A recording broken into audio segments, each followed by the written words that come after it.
The day with breakfast with my wife.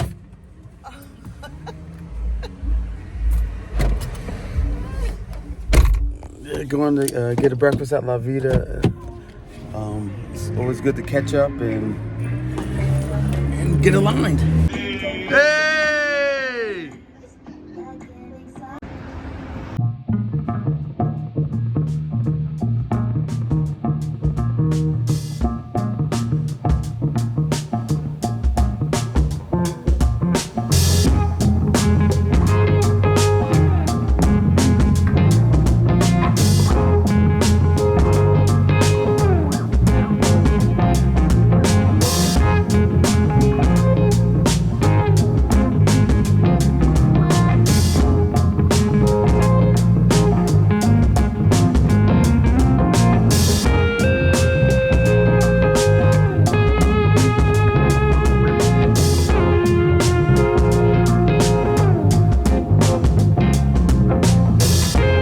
One of the challenges of being on this journey is making sure that the relationships that mean the most to you are not only just maintained, but they're invested in, and being able to catch up and align is always good. Even if it's a short amount of time, something's better than nothing. My wife plays a critical role in my success and giving me the freedoms to do what I need to do to make it happen. Joey, what's up, man? I'll talk. Giving me the space to do what I need to do. No, not you, Joey. It's Joey. It's about Joey right now, not you. We'll get to you. Yeah, it's all you. Yeah. So, stay tuned.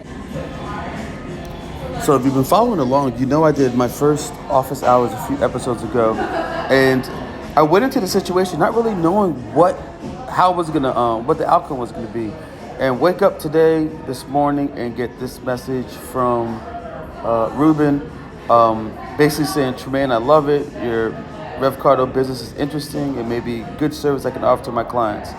I'll schedule another call soon so we can talk more about a potential strategic partnership. And here, this is just another example of really, when you have an assumption about something, test it as fast as possible. So that way you can get the feedback, because feedback is gold in the beginning. So just this feedback, I'm celebrating a small win. I don't know where this is gonna go, but it's a small win. And you want to celebrate the small wins because those small wins compound to the big wins. So I just wanted to share that with you. That's a great way to end the week. Well, the week's not over yet, but it's a great way to start the day and end the week. Mission and vision statement are always evolving, so I'm taking a little bit of time today just to update my vision and mission statement. Because as you grow, that grows. It's not something that's not fixed. It's something that's very fluid, and spending a little bit of time just thinking about it and creating while I'm thinking at the same time, if that makes any sense.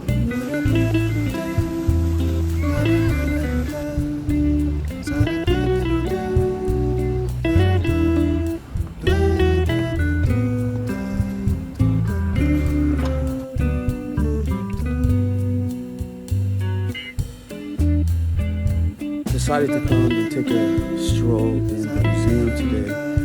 Every time, you just look at pieces like this, and inside of these artifacts is a piece of humanity, a piece of us that's telling a story from a different region or a different time, and it just allows me just to free my mind of everything, just for a little bit, and just getting just drawn into, the art pieces, but who we are as humanity, where are we going? Because sometimes you have to look in the past to understand where you're going, and that's what this really signifies to me. I seem to be a very, just quite naturally, a forward-looking or forward-thinking person, and there's some pros and cons to that. So, going back and looking at past stuff, past works and stuff like that really helps center me in that, and just taking the time just to look at, these pieces just puts me in another headspace. a healthy headspace. One thing I talk a lot about, especially to young people, is building your references up, and because you never know when your mind's going to pull out a reference. So, again, this is another opportunity for me just to build my reference bank up. I never know when I'm going to use an idea. It might be for a video. It might be, as I'm designing things and thinking about product and services.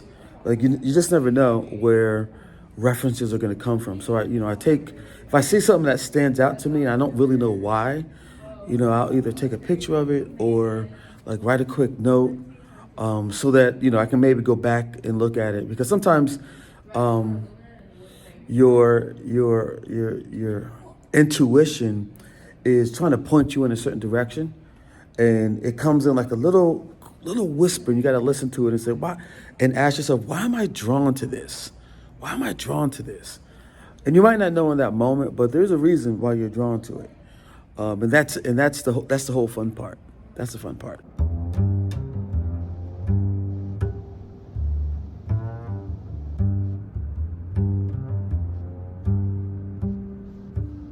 One thing that's really like interesting to me that stuck out right now as I'm thinking about it, this is a picture right here behind me. It's talking about the Moravian Church in Bethlehem, but the modern day of what we know as Bethlehem, Pennsylvania, where a lot of the Moravians congregated. They also, even though they were a church, they also enslaved Africans, and the difference is, they try to be a little bit more ethical than most people, but the bottom line, they still enslaved. But that's not the point I'm trying to make.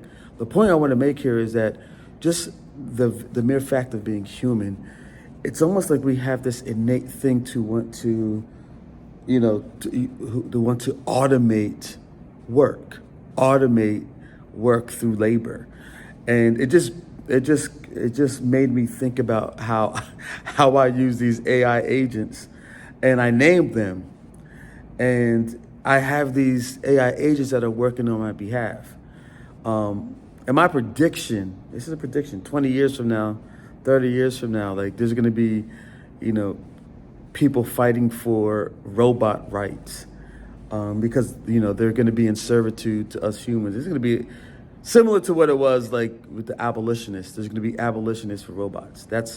I can see that happening, but it just makes me think that like we as humans, we just have this innate thing for leverage. I guess you can call it leverage.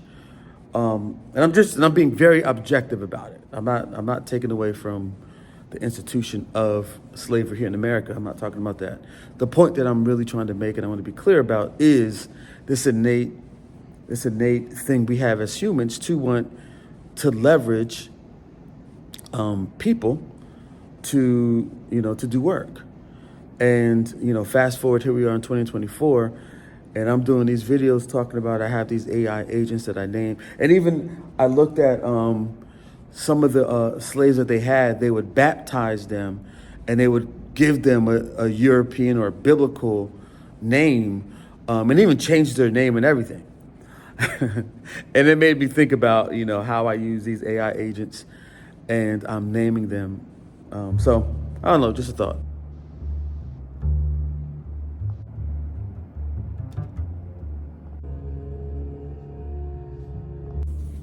Which is equivalent to bringing in about 12 new clients. So these are the cash flow milestones we're going to need to hit in order to increase that valuation. Now, take a look at these numbers right here. It may seem pretty outlandish. 87% growth rate, 836% growth rate, and 2,243% growth rate. So what does this all mean? Okay, I just finished up my recordings of my third module for the 6-week accelerator, and we're about 4 days behind on things because of just things come up, not getting things when you need to get them, but kind of anticipated this. But we're not too far behind. We're not too far behind. We're just getting into the nitty gritty and really trying to slowly install systems to, increase the valuation, increase the value. And at the end of the day, this all really comes down to cash flow. What are the cash flow milestones we're going to need to hit in order for everything to make sense. So it is aggressive. As I was going through the presentation, I was like, it is aggressive, but it's good to really set some stretch goals. So that way, even if you don't hit the stretch goal, you have more of a probability to hit what I call the optimum target, the optimum goal, and then the target goal. Like, so if the target goal is A, if we can fall, in between A and B, and if the stretch goal is C, we have something. So it's pretty aggressive, but in this space, we're gonna need to be, and not just aggressive, but creative. Because there's so many other web dev shops that are out there, but really looking at what's gonna set us apart, and that's the fun part. Like how can we be unique in our offerings, unique in our service, our experience. So those are the things that I'm thinking about. Like, what kind of experience can we create that other shops aren't going to create? So stay tuned. Let me tell you why it's really important to read high signal content. This is a blog that I read called Working Theories, and she's talking about background social. And basically what that means is we're all familiar with Twitter, YouTube, Instagram, Facebook, and all of these big front-facing, consumer-facing apps. But what she points out are those apps that are indirect and aren't as consumer-facing. Like, so for instance, some people use the Find My feature on iPhones to connect with their friends. So that got me thinking. So what I did was I went to my location data in Google with Google Maps. And one of the things that I noticed is I have made a lot of contributions. And if you see here, my contributions have made 91,000 views. And over the last few days, I got 460 new views of my photo. And you see it's steadily going up, and I'm not even touching it. I'm not even thinking about it. And it made me think, why don't I use this as I'm traveling around? So for instance, I just recently did a review. The guy, Alex, he was working there, and he said, hey, if you give us a review, I'll give you X, Y, Z. So I gave him a review, and what I didn't do last time, and I actually featured him on my vlog. So what I did was I went back into that review. I added my link to the vlog where he's featured in, so that you never know. So there's 11 review. There's 11. Here, let me see here. There's already 228 views on this, and all I need is one or two people just to open it up and press play to see if there's any significance. So as you see, I'm going to run this experiment, but this doesn't happen without having access to high signal content. This is not something that you're going to find in the general public, but I keep on emphasizing that. But I wanted to show you an example, how something like that got my mind running, and I'm going to run an experiment, and I'll let you know how it goes.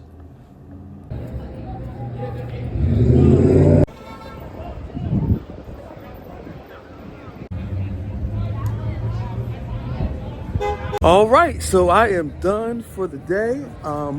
Heading home. Well, I'm actually heading to get something to eat first.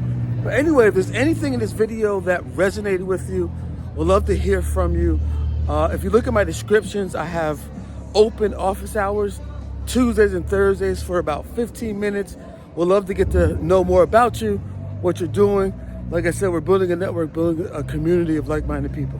With that said, I'm out. Peace. His reckoning and his timing is always best. The time for our sunset prayer has begun, and we have completed.